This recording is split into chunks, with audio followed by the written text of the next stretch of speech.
Ассалаумағалейкум, қалдарыңыз қалай? Сіздермен Гүлжан Анарбайқызы. Бүгінгі тақырыпта көрерменнің, оқырманның сұранысы бойынша көз тиюден қалай емделеміз деген тақырыпта айтылатын болады. Әрине, оған қосымша ретінде көз тиіп кетудің алдын алу үшін қандай амалдар жасауымыз керек, және де ең қызығы біздің өзіміздің көзіміз тию қаупі бар екен, және де балаларымызға өзімізде қарау арқылы көзіміздің тиетіндігі жайлы қызық ақпараттар айтатын боламын. Әрине, ол үшін алдымен қазақша каналдың дамуына үлес қосып, лайк басып, пікір қалдырып, және де каналға тіркеле кетіңіз. Кейде адам өз-өзіне де көз тигізеді екен. Кейде адам өзінің жасаған бір ісіне, сөйлеген сөзіне іштей риза болып, масаттанып қалатын кездері де болады. Өз-өзіне тоқмейілсу, көңілі толып, мен ғой енді дегендей өзінің зеректігіне, тапқырлығына, ақылдылығына риза болу өзінің көзі тиюіне жол ашуы әбден мүмкін екен. Мұндай адамның ісінде үнемі қателік пайда болып, өзгелермен сөзі жараспай, ісі қабыспай, ойға алған жұмыстары жүрмей қалып, қырсығып, жолы байланып, сәтсіздіктерге тап болып жатады. Сондықтан адам қандай да бір жетістікке жетпесін, үнемі ол талант пен білімді, денсаулықты оған Алланың беріп тұрғанын есінен шығармау керек. Адамға абыройды беретін, оның құрметін арттырып, қара басын қадірлі етіп қоятын Алла тағала қаласа абыройыңды бір-ақ сәтте түсіріп, жеңісіңнің, атақ дәрежеңнің күл-талқанын шығарады. Сондықтан, егер жолың болып, жеңістің дәмін татып жатсаң, өмірің тыныш болса, өзімнің еңбекқорлығымнан, не менің ғана ақылдылығымнан деп ойлама. Бар болғаны, мейірімді Алла тағала ісіңе жеңілдік беріп, өміріңді реттеп жатқанын естен шығармағайсың. Ең қызығы, айнаға қарап тұрып та өз-өзіңізге көз тигізе аласыз.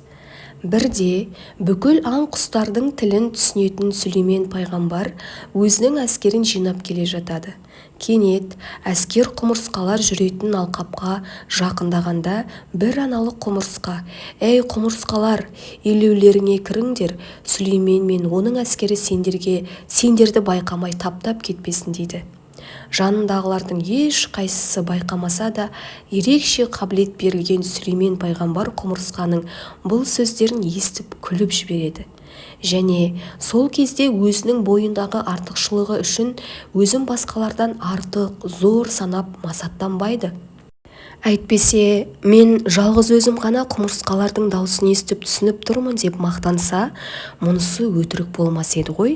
Алайда ол мұның барлығы Алланың өзіне берген кеңшілігі мен сыйы екенін мойындап бірден: «Раббым, сенің маған және ата-анама берген игілігің үшін шүкір етуімді, әрі өзің разы болатын ізгі амалдар істеуімді нәсіп ет.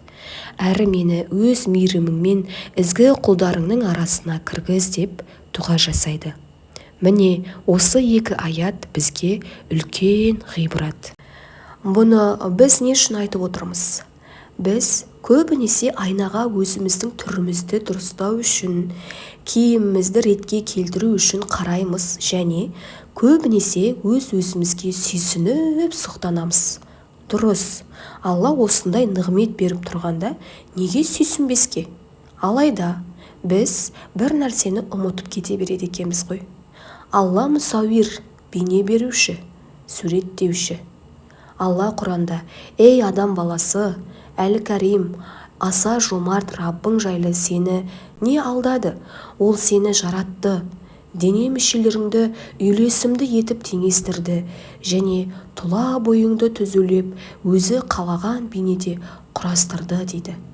Ендеше айнаға қараған кезде бұл нығметті беріп тұрған жаратушымызды да еске алып: «Я Раббым, жаратылысымды көркем еткеніңдей, мінез құлқымды да дұрыстай көр» деп дұға жасауды ұмытпайық.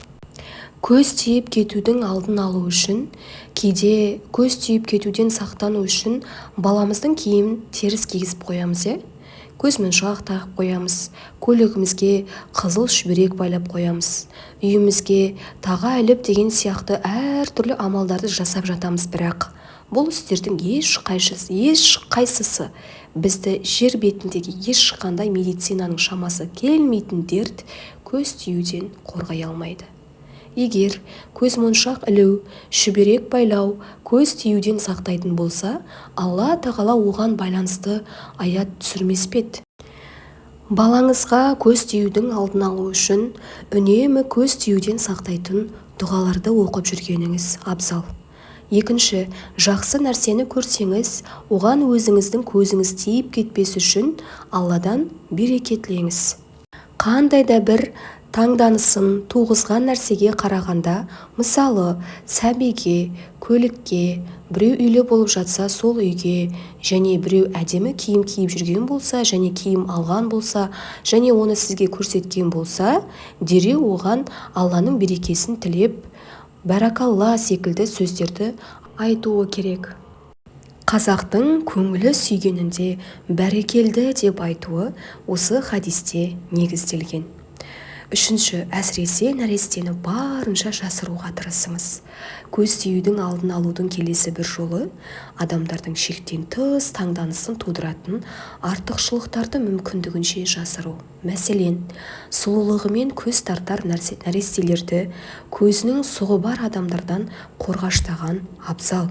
Себебі сахабалардың бірі осы Ибн Аффан бірде сүйкімді нәрестені көріп, мына балаға көз тиіп кетпеу үшін иегіндегі шұқырды бүркемелеңдер деген. Әсіресе қазір кішкентай балалардың, қыздардың, әйел адамдардың әлеуметтік желіге сурет жариялауы қалыпты құбылысқа айналды.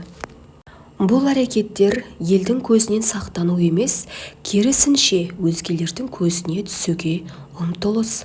Егер алдын ала сақтанбаса, дұғамен, аяттармен қаруланбаса, бұл нәрсе әлгі адамдарға қандай да бір зиянын тигізуі, ауруға шалдығуына себепкер болып қалуы әбден мүмкін. Көз тию көре алмаушылық дертінен туындайтын сырқат. Егерде қандай да бір зат алған болсаңыз, мысалы, үйлі болған болсаңыз, су жаңа көлік алған болсаңыз, жақсы қызметке тұрған болсаңыз, жақындарыңыздың, туған туыстарыңыздың, айналадағы адамдардың көре алмаушылығы оянбау үшін Құдайы тамақ беріп, өзгелерге сыйлық үлестіре жүріңіз.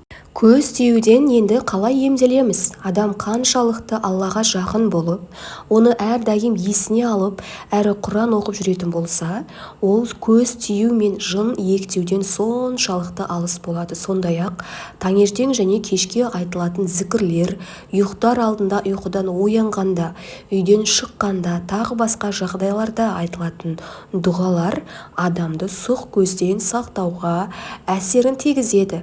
Ал көз тиіп ауырып қалған адамды мына әдістермен емдей аламыз. Көз тиген адамды емдеу үшін ең әуелі, егер көзін тигізген адам белгілі болса, сол адамға дәрет алғызып, сол судың бір бөлігімен науқасқа ғұсыл құйындырамыз. Яғни бүкіл денесіне тиетіндей етіп жуындыру керек. Бұл туралы Айша анамыз көзі тиген кісі дәрет алуға бұйырылатын, сосын науқас сол сумен жуынатын деген. Екінші, науқасқа Құрандағы Фатиха сүресін 7 рет, Бақара сүресінің алғашқы 5 аятын, Аятул Курси аятын, Иқлас, Фәлақ, Нас сүрелерін 3 реттен және шипа дұғаларын оқып, аз ғана түкірік араластырып сүфілеу керек. Бұл рәсімді дем салу деп атайды. Алла тағала Құранда, Құраннан мүміндерге шипа және мейірім түсіреміз деген. Ал Айша анамыз, Алла елшісі оған Алланың игілігімен сәлемі болсын, маған көз тиюден дем салуға бұйыратын деген. Төртінші, Құранда және хадистерде келген пана сұрау дұғаларын оқу қажет. Науқасқа дем салудың келесі түрі, Құран аяттарын және шипа дұғаларын оқу барысында науқас ауырған жерге қолын қойып отырады, немесе алақанымен уқалайды. Айша анамыз айтады, алла елшісі оған Алланың игілігімен сәлемі болсын, өзінің жанұясында біреу ауырып қалса, ауырған жерін оң қолымен уқалап отырып, иә, адамдардың Раббысы Алла, сен шипа берушісің, сенен басқа жазылмайтын аурудан айықтырушы жоқ, ендеше оның қайғысын кетіріп шипа бер деп айтатын деген.